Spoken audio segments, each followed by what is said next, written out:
All right, so the purpose of this session is to answer any questions that you have about our upcoming essay. Remember that we do have the rough draft due Tuesday of week 5, and you all are familiar with the process. We do our rough drafts on Tuesday, and then you have a few days to complete the peer review. And then the following week, week 6, that's when the final draft is due. So I know it's been a while since we've met. A couple of the preferences that I have for our Zoom sessions, if you could have your video on, great. I would prefer that. I don't require it though, because I know, we're not all comfortable having our videos on. So if you can do that, that would be excellent. If not, no worries. If you have a question, feel free to ask. But if for some reason I'm lecturing or someone else is, then just type your question into the chat and I'll make sure to review the chat. But we don't want to lose track of any of the questions that we do have. So we have another classmate to admit. Here we go. All right, so with that being said, let's go ahead and begin. Hi, Omar. Thank you for joining us. Hi, sorry. No worries. No, that's cool. Okay, so first of all, how's the content going? How are you guys liking the murals? Well, they're good so far. Like the tres grandes, right? It's pretty cool. Like I'm trying to learn like how to better understand them. And Yeah, it's a challenge, isn't it? yeah, Especially because the one everyone that has hit. different. Sorry, go ahead, Omar. Go ahead. Sorry, because everyone has different perspectives on each thing. So it's Right. uh, Yeah, that was one of the things I really valued from the Goldman article, right? Is she reminds us, okay, yes, they all deal with history in some way, right? yeah, Oftentimes, right, Mexican history, revolution, the indigenous past, but they don't all do it in the same way. So I really valued her review of them. I think Siqueiros is the one that I like the most. He's also the one that is the hardest for me to understand. I don't know how many of you feel that way. What do you, Omar? Who do you like the most? I think I'd say with Sikat. Yeah, that one too. Yeah. What's his name? I forget his name. Man. Oh, Orozco. Yeah. Yes. Uh-huh. Mm-hmm. It's pretty Yeah. good. I know and last year I was in high school and we did that too. We did the murals. Oh, And we really? Oh, yeah, that's wonderful. Diego Rivera, we had to present some. I forgot. I think I did Orozco too. Oh, I'm not really? sure, but yeah. Nice. Leslie, Amara, Kimberly, who are you more drawn to out of the muralists? I feel like Diego. I think that's like the first one that I was like, okay, I kind of get this one more than the other ones. Same. Yes. I think Diego. He Yeah. has a more like more biggest like in his moral. It's more detail, like for the detail. Yeah, there's a lot of detail. His murals seem so orderly, so organized. It's Yes. they and they're but right as you said, there's a lot going on. There's a lot of detail there. Um, so yeah, I'm down with that. Mara, how about yourself? Which one are you more inclined to? Definitely prefer Diego Rivera. Okay. His murals, I've seen them in person, Oh, cool. and they're really pretty. I they yeah, they have a lot of detail, attention to detail is what I like about his murals. Is you can definitely see the detail that went into it. Yeah, that's I love murals because they are public art, right? Well, oftentimes they are. I mean, obviously we have some of those in the National Museum in Mexico City, where you have to go inside. But I do like the murals when they are presented more out, like in a street, right? There's something important about that, that we're confronted with something that is beautiful and something that's haunting. I don't know if you guys checked out those videos that I posted in the first week, but in one of the videos, an artist was talking about watching a child experience a mural, this young kid, and the kid was just standing there in front of the mural, and he asked him, he's like, "What are you doing?" And the kid said, "I'm getting energy," and that's how I feel when I'm confronted with something that's visually powerful. It really charges me up. It causes me to think a lot. And I feel that way with all three of these muralists. So that's the first step for you all in this paper, is to figure out which of Los Tres Grandes, will you choose, right? And you're only choosing one mural from one of them, okay? Of the many murals that they have, it's up to you to choose which one mural, okay? And then the second part is, actually, I'm going to share my screen so we can look at the prompt together. I want to make sure to answer any questions that we have about it. Are we gonna be able to like choose like in the internet whatever kind of one we want, or does it is like a specific one you have For Los Tres Grandes or for the contemporary murals? for the Tres Grandes one? It's your choice. It Oh. is up to you, as long as it is from one of them. So with that being said, Omar, I'm glad you brought up the internet, right? Which is like a wild west. Yeah. We have to make sure that the mural image you choose is from a credible source. Okay. Oh, So we just, as long as it's authentic, mm-hmm. then you're fine, right? So why don't we?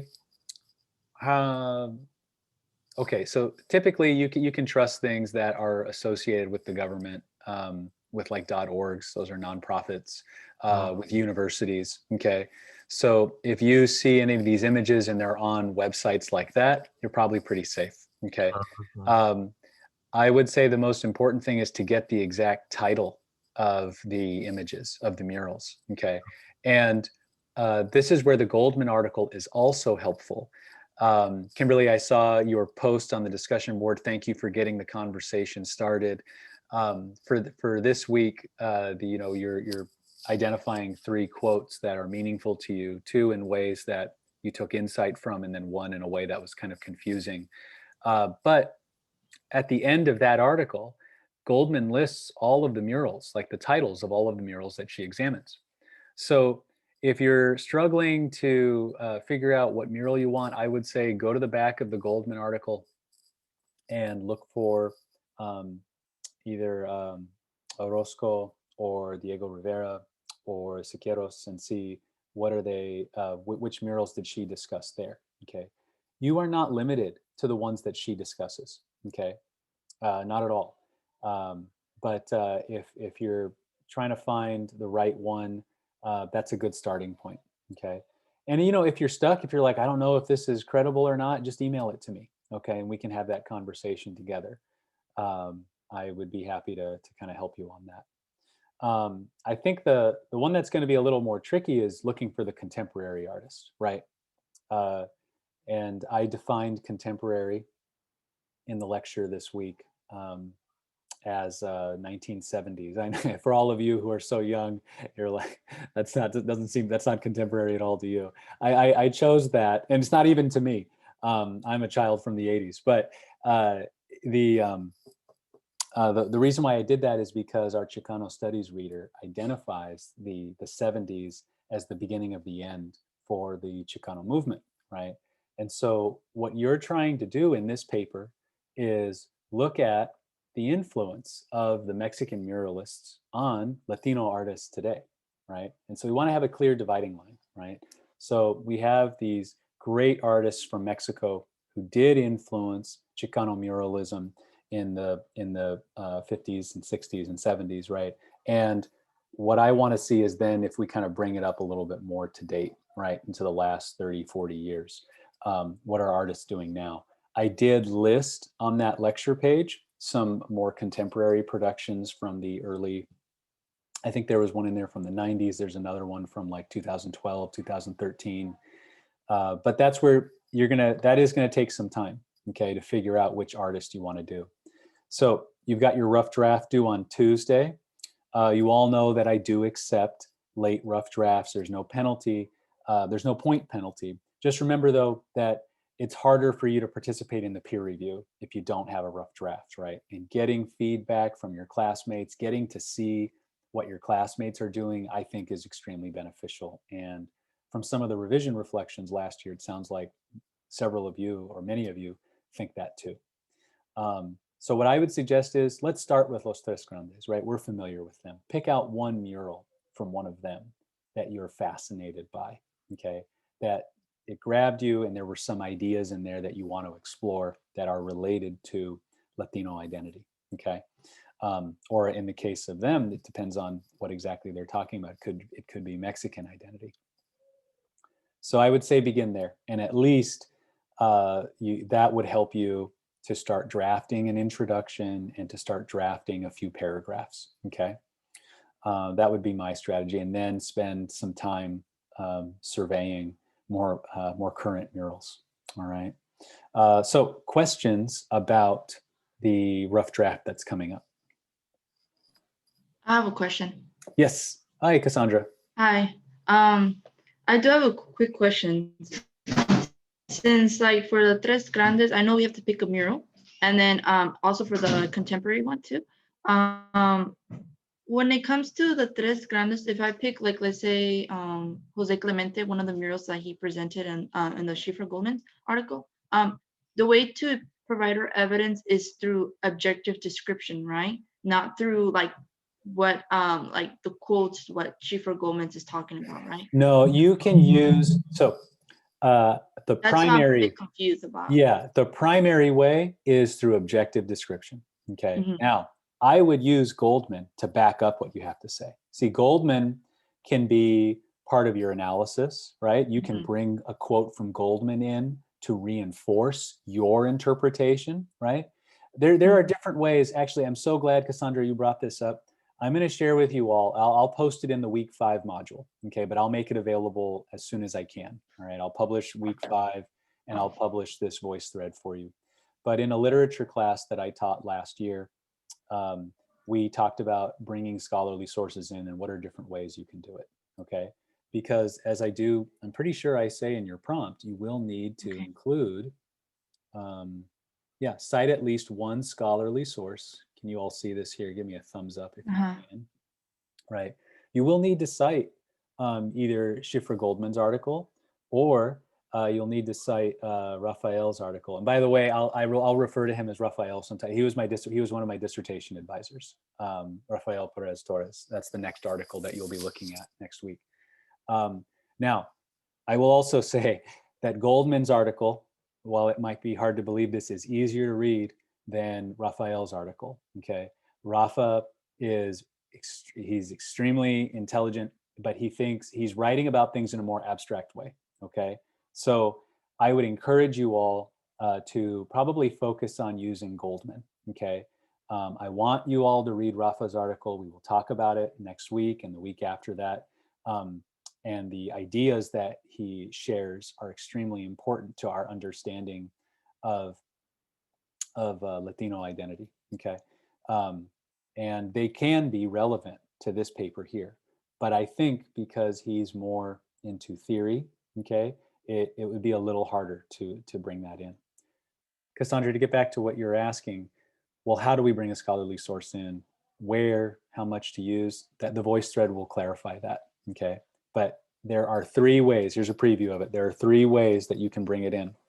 You can bring in something that Goldman says in your introduction to help you set up your problem, right? You could begin like in your context with something Goldman says. You could put it into the problem portion. So you can use the quote in some way as setting up common understanding, or as a way of destabilizing common understanding. It's up to you, okay? That's one way, your introduction. The other way, the other 2 ways are your topic sentence claims, right? You could identify something that Goldman has said that you want to disagree with or debate with, okay? You could also maybe want to extend it and apply it to something new, like maybe a contemporary mural, right, that you're going to look at. That's the second way in your topic sentence claims. And then the last way would be as part of your support sandwich, okay? You can use it as a whole support sandwich itself, right? You quote from Goldman, or you can use Goldman in the analysis to help you back up your interpretation of a mural, okay? So I'm going to type that into the chat, and the voice thread will review this with you, and it will show you using an example. Now, just remember, it's from a literature class, so the examples are going to be literary, but you can still see how the student used them. So we have a scholarly source requirement. Okay, and you're either going to use Schiffer Goldman's article or Rafael Perez Torres's. You can incorporate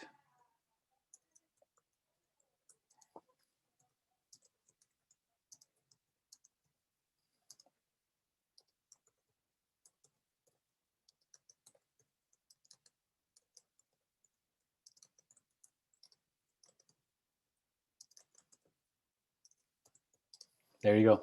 So those are your three spots where you should be looking to bring the scholar into, okay? I would also say that, you know, Cassandra, that was such an important point that you brought up, right? Which is basically, how do we present evidence in this paper? Okay, you guys, we've worked with verbal texts, right? We studied 2 novels last semester. So you're used to incorporating quotes, but that's why we've spent the discussion boards looking at visual rhetoric, right? So we can see that arguments don't just exist in language and words, but they exist in graphics too, right? When we're looking at evidence, you can use quotes, okay? We can use objective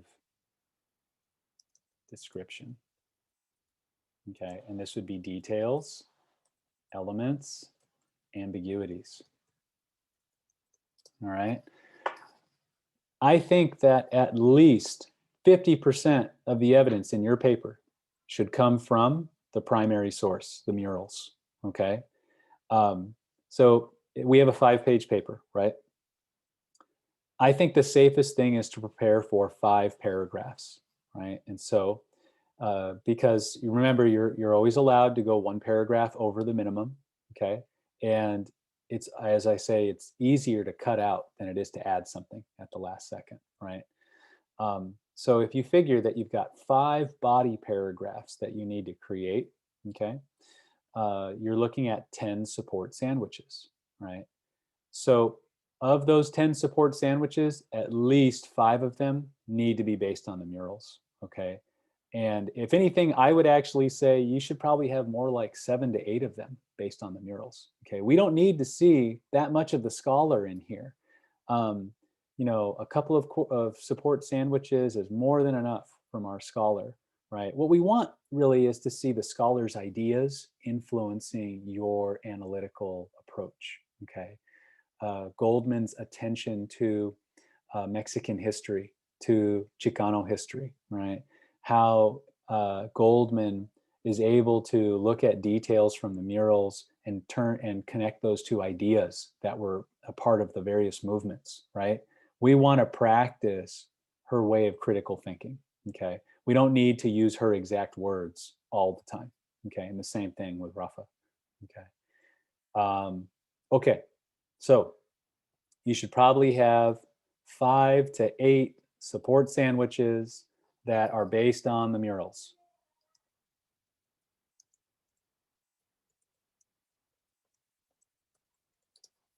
Okay, that's your goal. Now remember, we don't work backwards. We don't work from evidence to create our paper. Otherwise, we just get an information dump or a list, right?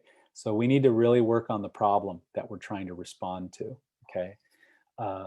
And so that's how we write our intro. And from there, we come up with our thesis. And that is why in the prompt, I included these 2 questions for you. So if you're having difficulty coming up with your own research question, just take one of these, okay? You can either take one or you can take both, okay? I really don't like a list of questions. I think just coming up with 1 or 2 well-crafted questions is plenty, especially for a 5-page paper, okay? This will then lead you to create your thesis. So, what common problem do both murals seem to address? Okay. Now, remember, when I say problem, it doesn't have to be something that you approve of or disapprove of, but what we mean is this idea that is, it could be a social justice issue, right? They might be dealing with something like that, right? It could be just a change in thought. Well, the problem is everyone thinks this way, so we've got to think this other way, right? So think about it like that. What common problem do both murals seem to address? Make sure that you also consider this question. Well, how do they respond with different messages? Okay. The messages don't need to be completely different. They can be connected, they can be related.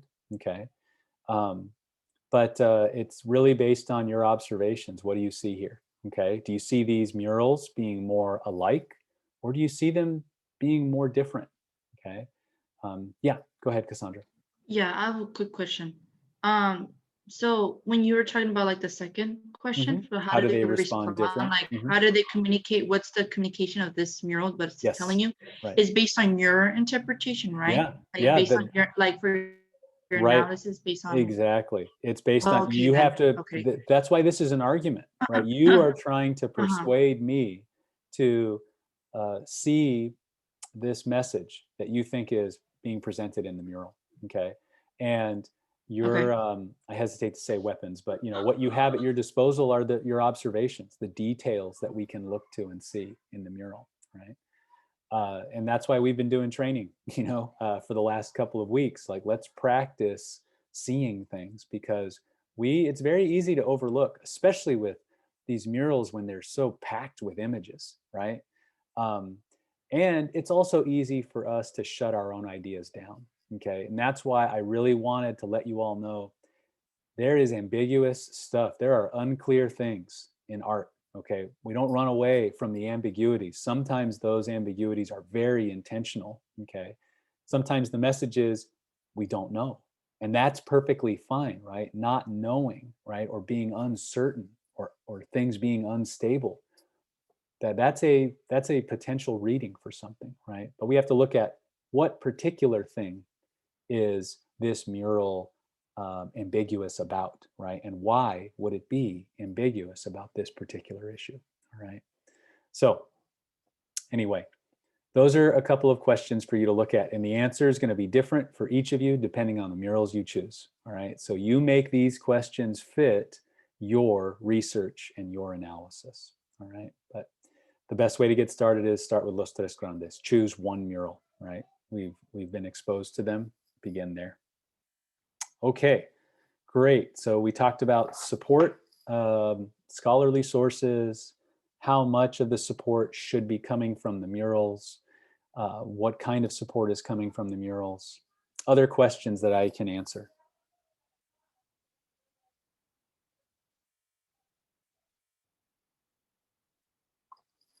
Checking the chat right now, making sure I didn't miss anything. I have a quick question. Yes, Imara, go ahead. So on Goldman's article, right, about the Mexican muralism, you were saying that we could use that as a source, right? Something that we can get questions from as well, right? Yes, definitely. Use that article in a few ways. You can use it to help you write your introduction. Hey, there's this thing Goldman said, and I don't agree with it because I don't see that in this mural here, right? Or maybe you see an aspect of that idea, but you want to expand on it, right? So it could be in your intro, or it could be in your body paragraphs. Okay. And this article is still in the same place. Sorry, no, I'm not talking about the article. I'm talking about the murals. It's from Tres Grandes, right? So any one of their murals, I do believe, it could be any of them, right? That's correct. Any one artist, any one mural from any of them. Okay. Now remember, you're going to have to choose 2 murals, right? We've got, and it says that right there at the top of the prompt. One will come from one of Los Tres Grandes, and then the other will be something more contemporary. Okay. Thank you. And that's what, yeah, sure. And this reminds me of the focus of this week's lecture, one of the focuses, right? Which is the comparative analysis essay structure, all right? You're comparing 2 things to each other, right? 2 different murals that have been created by 2 different artists at 2 different times. So you have to think, how are you going to organize this information? I'm going to be grading you based on, one of the things I'll be grading you based on is organization, all right? The voice thread on comparative analysis, I strongly encourage you to look at it. I posted, let's actually go to that right now. In addition to the voice thread, I posted some examples of student papers, and each one is organized in a different way.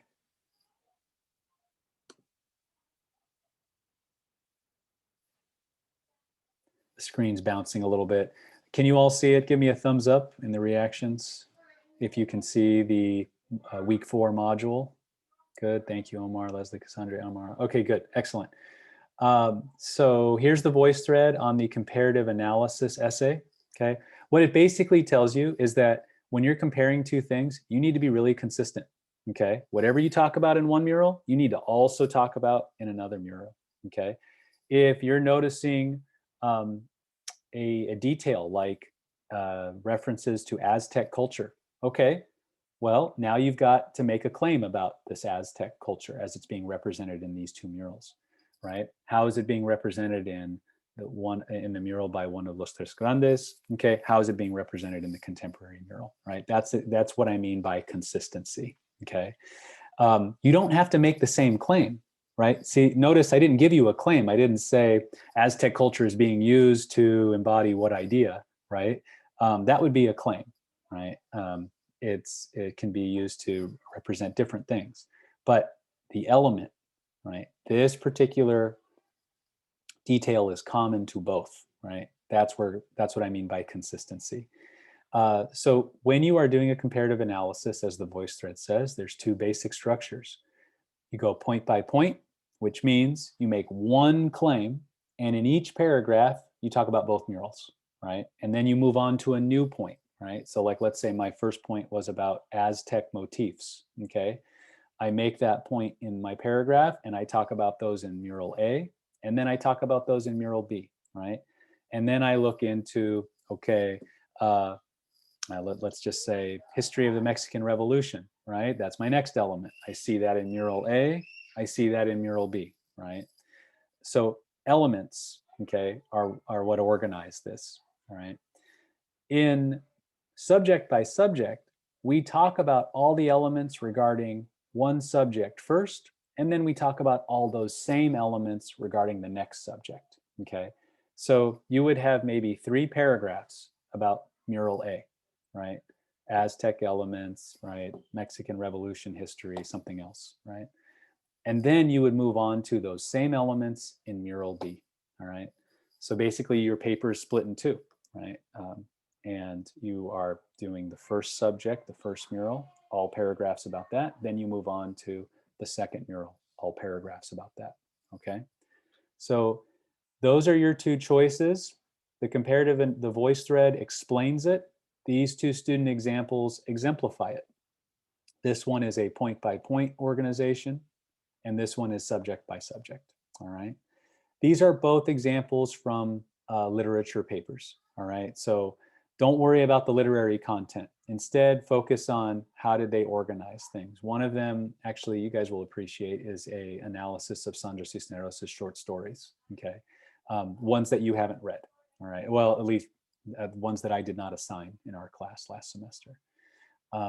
So anyway, those are some useful tools. When I'm grading the body and support portion of your paper, I will be, that grade will in part be based on this structure, okay? So I don't value one or the other. It's your choice, okay? But you got to be organized when you're comparing 2 things, all right? And these structures will help you be organized, all right? Other questions?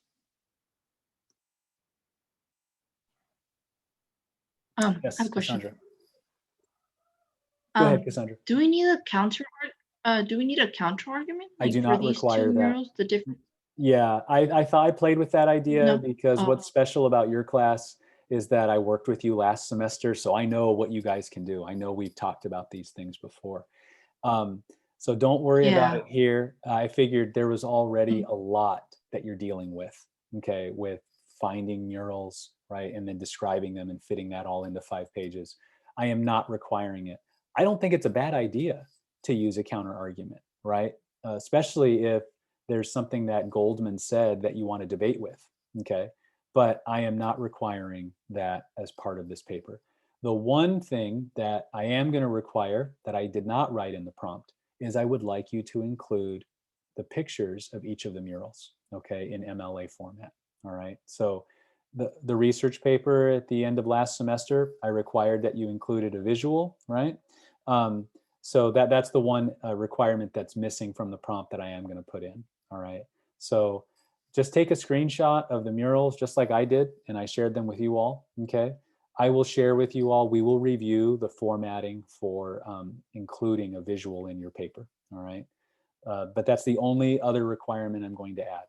All right. You do not need a counter argument. You will need to have a picture of each mural incorporated into the paper. All right. And just like with last semester's research paper, the pictures do not count towards the page length. All right. You need 5 whole pages top to bottom, okay, of writing, right? The pictures don't contribute to that total. Okay, thank Okay. you. Yep. Any other questions here? Ran a little bit over time. That's not a big deal. Glad to see we have things to talk about.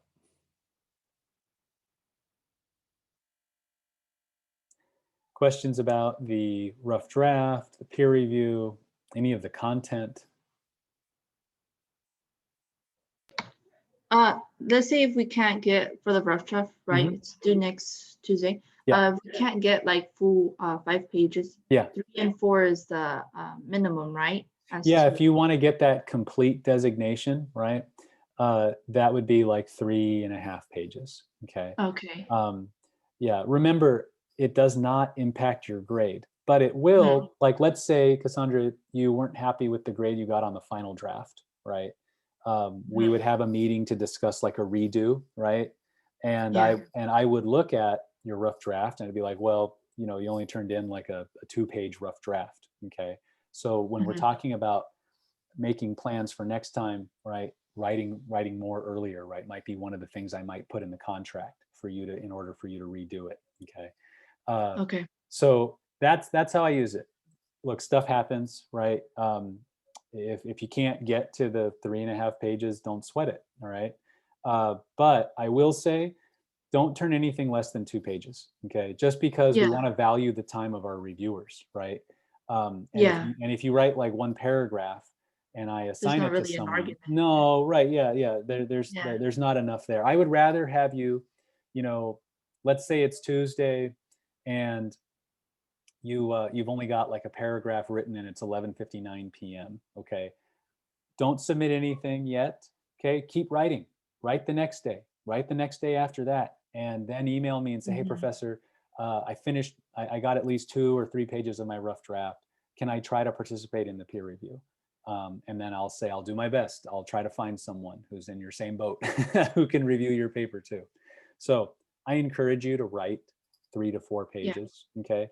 But don't worry, you're not going to lose points. Okay. If you don't get that in, right. You all know the value of writing in advance and getting review, getting feedback, right. You know, the other thing too is I'm happy to look at your rough drafts. Okay. So I had that opportunity when you submit it, and I have more time to give you some feedback. So if you would like feedback on your rough draft, in addition to the peer review, just shoot me an email, okay? And let me know, and I'll make sure to take a look at it, look at what you've submitted online. Okay, then. Thank you. Yeah. All right, I'm gonna check the chat one more time. If anyone has any other questions. Not seeing anything in the chat. And, you know, of course, if you think of something else, email me. All right. And we can always set up a one-on-one Zoom appointment. All right. Or to discuss any issues, any concerns that you have. All right, everyone. Thank you all for your time. I look forward to reading your drafts and seeing how your ideas on the murals develop. Okay. Have a good day. And I will post, by the way, I will post this Zoom recording as soon as I can. All right. Good luck to you all. Thank you. Thank you, Professor. Thank you. Right. Have a good day. Yes, you too. Bye-bye. Goodbye, Professor. Have a good day.